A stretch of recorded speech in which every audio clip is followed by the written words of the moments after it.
Bismillahirrahmanirrahim. Assalamualaikum warahmatullahi wabarakatuh. Innal hamdalillah, salatu wassalamu ala Rasulillah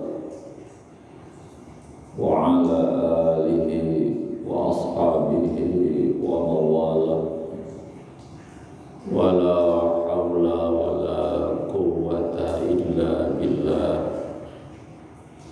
Rabbi shrah li sadri wa yassir li amri wahlul 'uqdatam min lisani yafqahu qawli ya fatahu ya alim bi rahmatika ya arhamar rahimin. Amma ba'd. Rekan sahabat rahimahumullah, mobil khusus untuk para siswa di SMA Negeri 4 Kabupaten Tangerang, juga para siswa dari MTS Miftahlul Jannah Cikupa.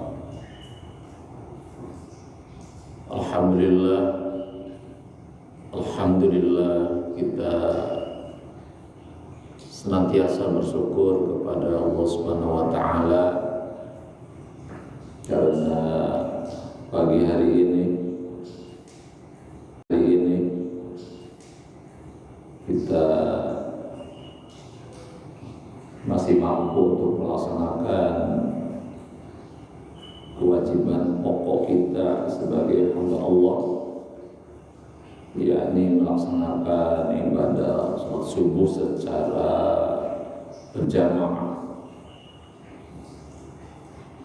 yang dilanjutkan dengan terus mendekat kepada Allah lewat zikir dan doa kita pada sholat subuh itu. Dan kemudian seperti biasa pada subuh kita melakukan suatu interaksi dengan Al-Quran. Kita coba berupaya keras untuk melakukan tilawah.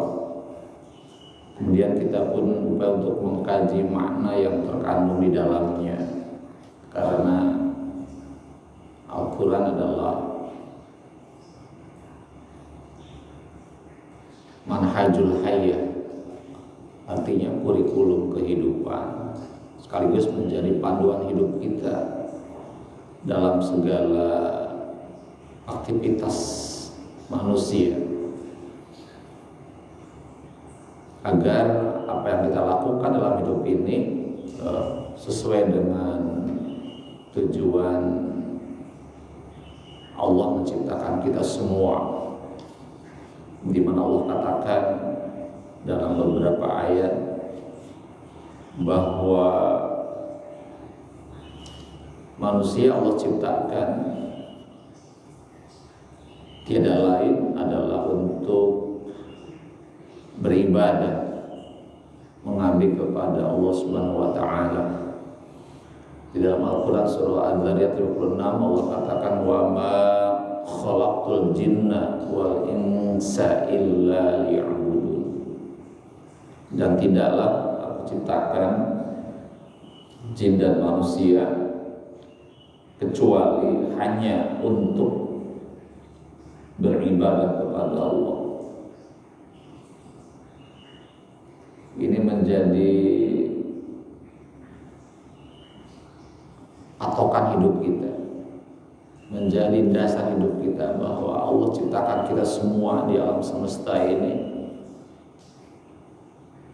tiada lain adalah agar kita menjadi pribadi-pribadi yang benar-benar mampu untuk mengabdi,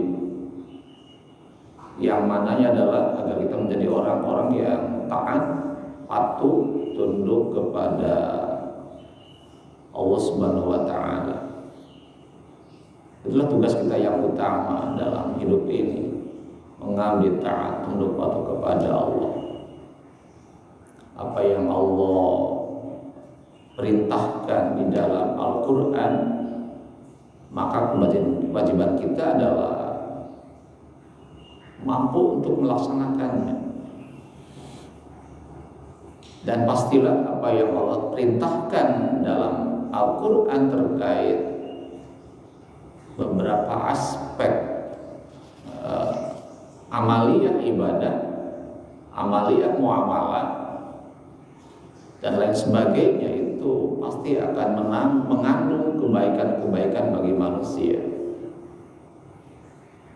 Jadi seluruh yang Allah perintahkan kepada kita sekalian di dalam Al-Quran itu pasti akan mendatangkan kebaikan bagi manusia.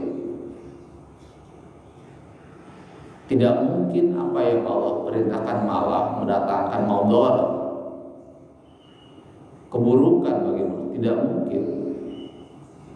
Justru ketika Allah melarang sesuatu perbuatan amaliyah, karena di balik perbuatan dilarang itu ada keburukan-keburukan bagi manusia. Jadi tugas kita hari ini adalah kita taat, tunduk patuh kepada Allah. Wa qalu sami'na wa ata'na. Maka katakanlah, sami'na, kami dengar ya Allah, sami'na wa ata'na, dan kami taat kepada perintah Allah. Itulah suatu sikap seorang mukmin terhadap hal-hal yang terkandung di dalam Al-Quran. Dan Al-Quran merupakan konsep, aturan, hukum, dasar-dasar yang Allah sampaikan kepada umat manusia. Maka itulah hal yang harus kita pahami, bahwa Al-Quran yang hari ini kita pegang adalah berisikan konsep-konsep aturan yang mengatur aktivitas hidup manusia agar sesuai, selaras dengan tujuan Allah menciptakan kita semua. Dan kemudian pasca Ramadan ini yang telah berlalu beberapa hari yang lalu, kurang lebih 12 hari yang lalu, Ramadan telah meninggalkan kita semua. Maka kedekatan kita dengan Al-Quran jangan lantas kemudian berakhir.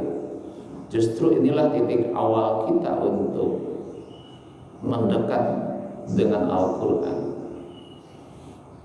Sangat boleh jadi beberapa waktu yang lalu sebelum Ramadan kita menjaga jarak dengan Al-Quran, kita jarang berinteraksi dengan Al-Quran. Maka pasca Ramadan ini justru menjadi sebuah momentum bagi kita untuk terus mendekat kepada Al-Quran. Karena tadi di awal katakan bahwa Al-Quran adalah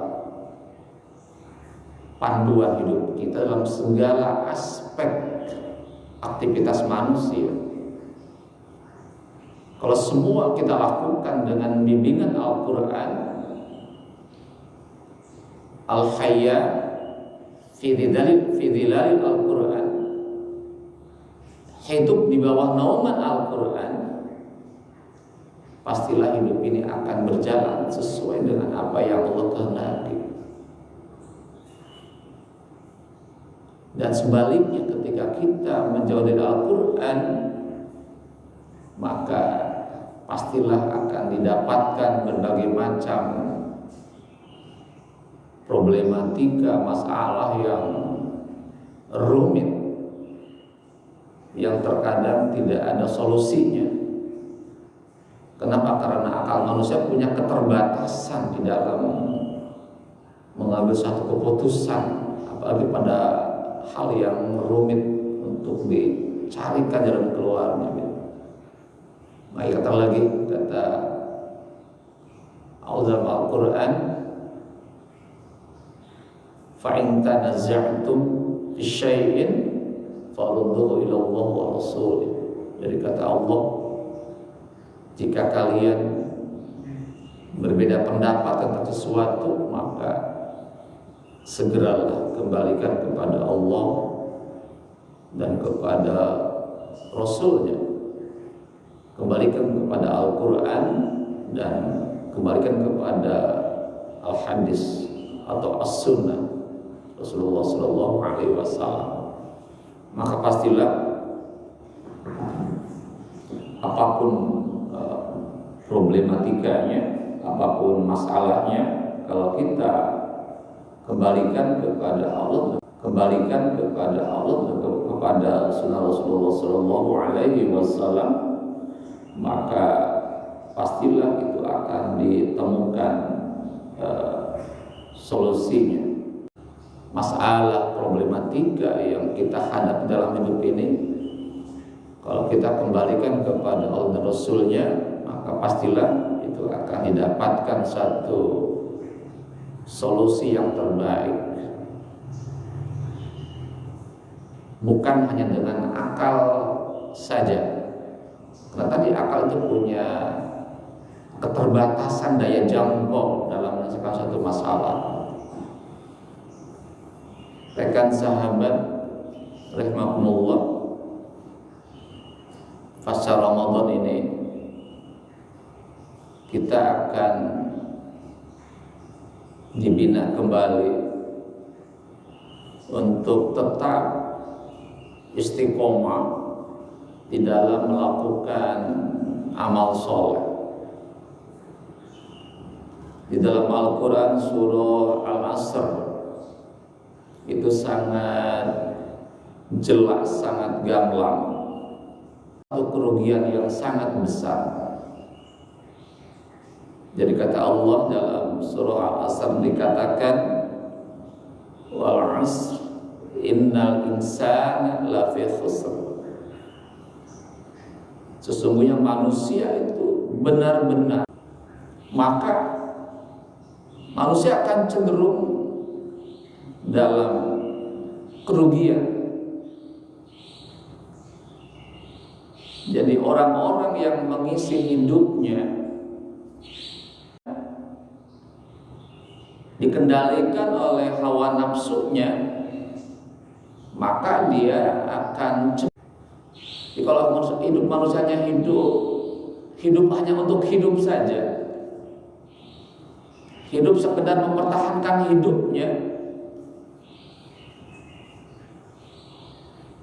hidup sekedar mempertahankan, kerugian besar. Hidupnya tidak ada manfaatnya. Kecuali siapa yang tidak merugi itu. Orang 4 kelompok ini akan mendapatkan satu keberuntungan besar di saat orang lain mengalami kerugian karena waktunya tidak diisi dengan. Siapa adalah illal ladzina amanu, kecuali hanya bagi orang-orang yang terus meningkatkan kualitas keimanannya. Bukan hanya beriman, tapi terus meningkatkan keimanan kita kepada Allah. Iman itu, kata Rasulullah, al-iman yazidu wa yanqus. Iman itu yazidu wa yanqus. Iman pun bagaikan air laut, bisa surut, bisa pasang. Bisa pasang naik terus dan bisa surut. Dengan apa iman akan terus bertambah? Al-imanu yang kusu bil maksiyah. Jadi iman akan terus menguat dan terus menguat, meningkat kualitasnya kalau kita hidup ini diisi dengan. Sebaliknya iman akan terus berkurang, mungkin bisa saja lepas dari diri kita apabila kita melakukan, kita isi kehidupan dengan terus meningkatkan iman kita kepada Allah, yakinkan Allah sebagai ilah, yakinkan Allah sebagai tidak ada Tuhan yang layak disembah kecuali hanya Allah.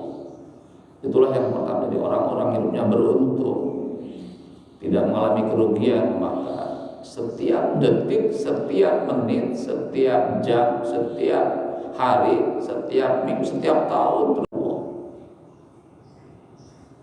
Itu yang pertama. Yang kedua adalah wa'amil shalihat, orang-orang yang selalu melakukan amal soleh, amal kebaikan.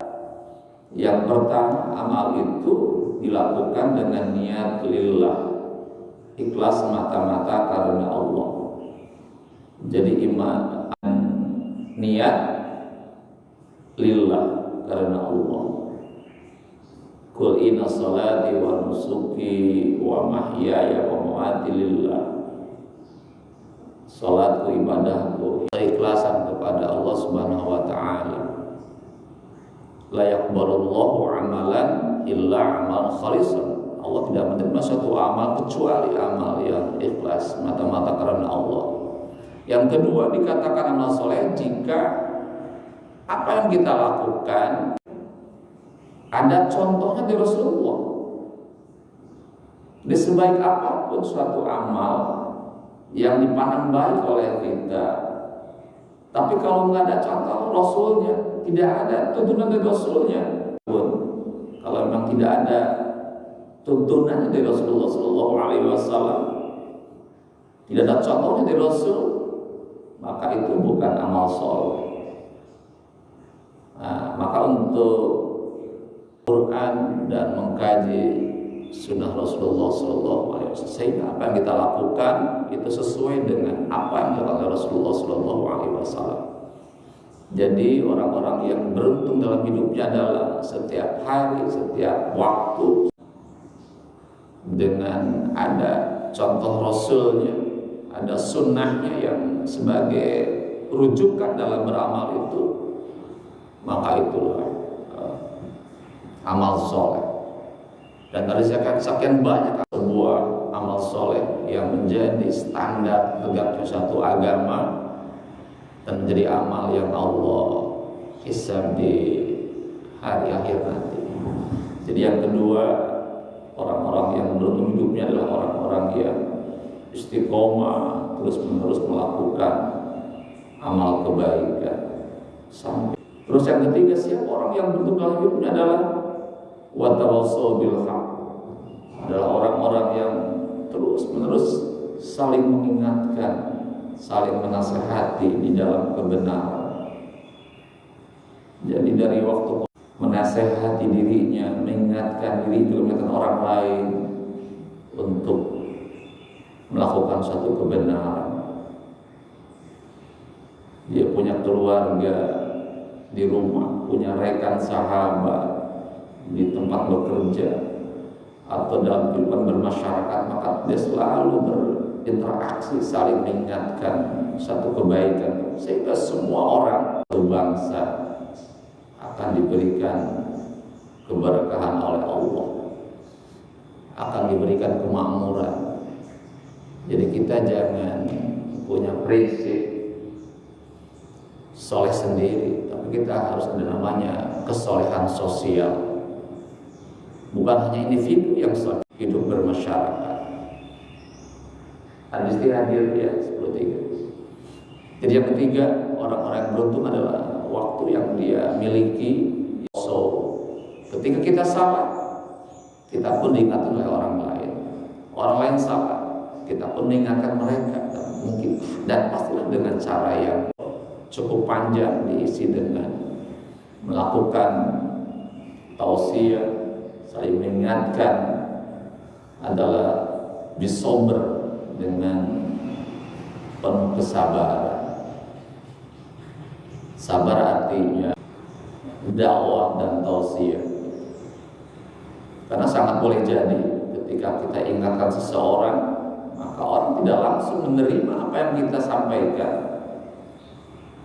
Terus menerus melakukan pendekatan, diskusi, dialog, sekali dengan contoh dari kita sendiri. Insya Allah pada akhirnya, pada ujungnya, endingnya adalah itulah buah daripada kesabaran. Andaikan tidak menerima, maka serahkan semuanya kepada Allah. Yang penting kita sudah berikhtiar untuk dia. Tugas hidup kita dalam bermasyarakat, ada interaksi yang saling mengingatkan kita semuanya. Sahabat rekan yang dirahmati Allah sampaikan di dalam surah Al-Asr, yakni mengisi waktu-waktu yang kita miliki hari ini dengan terus meningkatkan kualitas keimanan kita kepada Allah. Yang kedua, disibukkan dengan beramal soleh, sibuk beramal kebaikan. Yang ketiga adalah kita harus kita di rumah agar terus istiqomah melakukan satu kebaikan. Juga yang keempat adalah bersikap sabar ketika menyampaikan arahan tausiah, mengingatkan mereka atau berdialog. Beruntung. Apa buah dari keberuntungan hidup ini adalah maka Allah akan. Demikian kajian kita pada pagi hari. Terima kasih atas kehadirannya ya, Andristi ya, masih hadir ya, dan juga rekan sahabat, semoga bermanfaat kajian pagi hari ini. Tutup dengan kalimat hamdalah, alhamdulillahirabbil alamin. Berdoa kepada